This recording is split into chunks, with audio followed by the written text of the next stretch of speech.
Assalamu alaikum to all my viewers. Hope that you all are fine. So viewers, today we will discuss about panic disorder.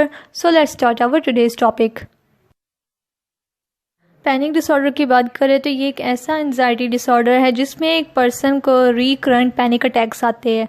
मतलब एक person को बार बार panic attacks आते हैं और फिर वो पर्सन जो है सडनली एक इंटेंस फियर और टेरर फील करने लगता है, उसे एक्सपीरियंस करने लगता है। मतलब एक शदीद खौफ और हरास उसमें देखने में आता है, वो भी विदाउट एनी रीज़नेबल कॉज, ठीक है, बगैर किसी वजह के।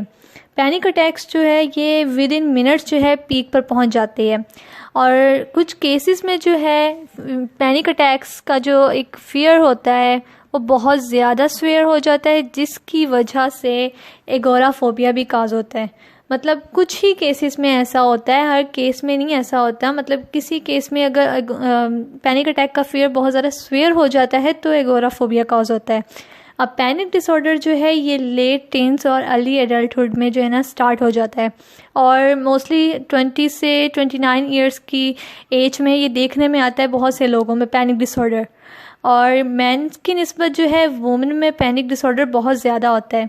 मतलब 2% जो है मतलब मेन से ज़्यादा ही वुमेन में देखने में आता है पैनिक डिसऑर्डर। और लेकिन हर कोई पर्सन जो है पैनिक अटैक को एक्सपीरियंस करने के बाद वो पैनिक डिसऑर्डर में डेवलप नहीं करता। मतलब कुछ होते हैं कि पैनिक अटैक्स को जो है कवर कर लेते हैं, वो पैनिक डिसऑर्डर की तरफ नहीं जाते, और कुछ जो है उनमें पैनिक अटैक्स इतने स्वेयर हो जाते हैं कि वो पैनिक डिसऑर्डर को डेवलप कर लेते हैं। इसके अलावा ये जो पैनिक अटैक्स होते हैं, एक पर्सन जो है पैनिक अटैक्स को किसी भी वक्त एक्सपीरियंस कर सकता है और मोस्ट ऑफ द टाइम जो है ये पैनिक अटैक्स का जो ताल्लुक है वो किसी ख़ास सूरत हाल के साथ भी होता है। ये पैनिक अटैक्स जो है एक पर्सन की डेली लाइफ पे भी बहुत ज़्यादा इफ़ेक्ट करते हैं, क्योंकि ये एक पर्सन को अनदर फियर की तरफ और दूसरे मेंटल डिसऑर्डर्स की तरफ भी ले जाते हैं। इसके अलावा ऐसे लोगों को अनदर पैनिक अटैक आने का भी फियर रहता है, बार बार वो इस चीज़ को एक्सपीरियंस करते हैं कि उन्हें अनदर पैनिक अटैक आएगा, किसी भी वक्त आ सकता है। इसके अलावा पैनिक अटैक की रीज़न बनती है स्ट्रेस भी। जब एक पर्सन बहुत ज़्यादा स्ट्रेस में होता है तब भी पैनिक अटैक आ सकता है एक पर्सन को। सिम्टम्स की बात करें तो इसमें सबसे पहले आ जाता है फास्ट हार्ट बीट। अब दिल की धड़कन बहुत ज़्यादा तेज़ हो जाती है। ब्रीथिंग डिफ़िकल्टीज़, एक पेशेंट को लगता है कि उसके सांस लेने में बहुत ज़्यादा प्रॉब्लम आ रही है, सांस फूल जाती है उसकी, या तो उसकी बहुत ज़्यादा रुक रुक के आती है। स्वेटिंग, पसीना आने लगता है। डिजीनेस, के उस पेशेंट को लगता है कि उसे चक्कर आ रहे हैं। नोज़िया भी एक ऐसी सिचुएशन होती है जिसमें स्टमक डिस्कम्फर्ट हो जाती है और एक ऐसी सेंसेशन आती है कि वॉमिट फील हो रही होती है एक पर्सन को।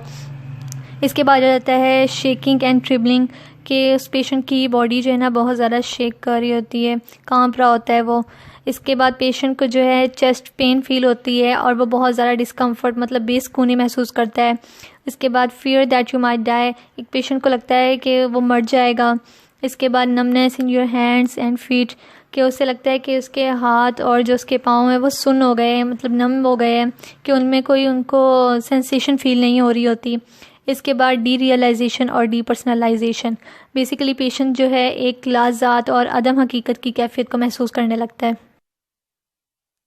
रिस्क एंड प्रोग्नोस्टिक फैक्टर्स की बात करें तो इसमें सबसे पहला फैक्टर आ जाता है टेम्परामेंटल फैक्टर। अब टेम्परामेंटल फैक्टर में नेगेटिव अफेक्टिविटी और एंजाइटी सेंसिटिविटी आ जाती है। अब नेगेटिव अफेक्टिविटी बेसिकली नेगेटिव इमोशंस होते हैं, जैसे कि गिल्ट, एंगर हो गया, फियर हो गया, नर्वसनेस। तो ये सारे जो नेगेटिव इमोशंस होते हैं ये नेगेटिव अफेक्टिविटी में आ जाते हैं। इसके बाद एंजाइटी सेंसिटिविटी, बेसिकली एक पर्सन जो है एंजाइटी को लेकर बहुत ज़्यादा सेंसिटिव होता है।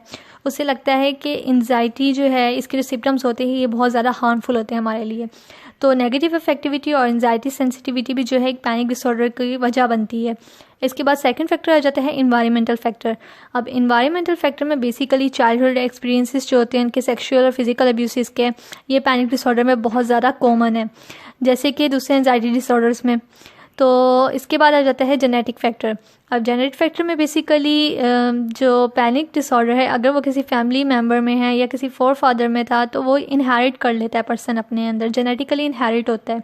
जैसे कि फैमिली मेम्बर्स में पेरेंट्स, ब्रदर, सिस्टर, किसी को भी कोई पैनिक डिसऑर्डर की कोई सिम्टम्स है उसमें, तो या उनको पैनिक डिसऑर्डर है तो वो एक पर्सन जो है जेनेटिकली इनहेरिट कर लेगा। यहाँ पर एक और चीज़ ऐड करूँ तो साइकोलॉजिकल स्ट्रेसेस और स्मोकिंग भी पैनिक डिसऑर्डर की वजह बनती है। ट्रीटमेंट की बात करें तो बेसिकली पैनिक डिसऑर्डर के लिए जो ट्रीटमेंट्स यूज़ किए जाते हैं उनका बेसिक जो फोकस होता है वो होता है पैनिक डिसऑर्डर के सिम्टम्स को एलिमिनेट करना और रिड्यूस करना।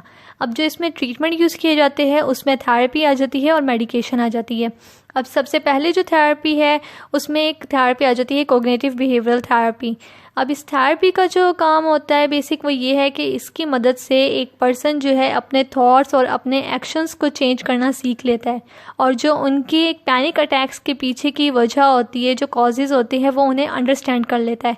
फिर इसकी मदद से वो अपने जो फियर्स होते हैं पैनिक अटैक्स को लेकर उन्हें मैनेज करना सीख लेता है। देन इसके बाद जो सेकंड ट्रीटमेंट है उसमें आ जाती है मेडिकेशन।